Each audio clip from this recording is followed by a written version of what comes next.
Gamli Zeynep. Yüreğimde hasret gam beni yıkar. Zeynep'in Hüseyin'e gözyaşı akar. Firakı acıdı yüreğim sıkar. Zeynep'in Hüseyin'e gözyaşı akar. Gel gör kardeş Hüseyin bak neler oldu. Canımın içine yaralar doldu. Esir ukşam yoluna uzun yoldu. Zeynep'in Hüseyin'e gözyaşı akar. Kardeş bu halimiz ne yorgun haldı. Zalim felek bizi ne güne saldı. Gün altında kardeş şehitler kaldı. Zeynep'in Hüseyin'e gözyaşı akar. Çöllerde sahrada yetimler ağlar. Ehli beyt iyalın zalimler bağlar. Gördüğüm bu hallar ciğerim dağlar. Zeynep'in Hüseyin'e gözyaşı akar. Ne güne kalmışık çekilmeyi bugün.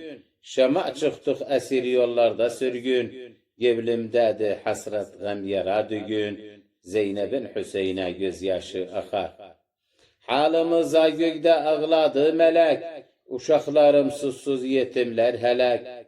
Hak'tan sabır olsun ne ettik felek. Zeynep'in Hüseyin'e gözyaşı akar. Ağlıya ağlıya düştüm takattan.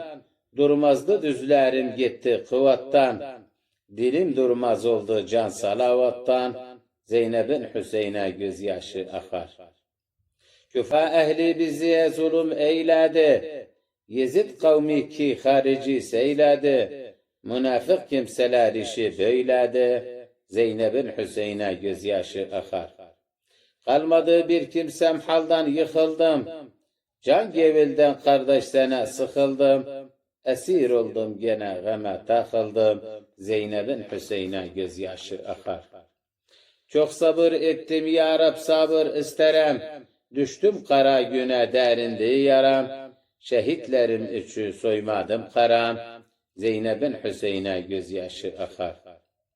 Gözüm duman oldu çöküyor düzüm.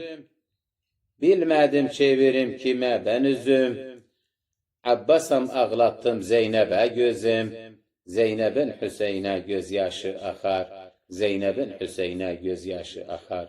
Ve sallallahu ala Muhammedin ve alihi tahirin.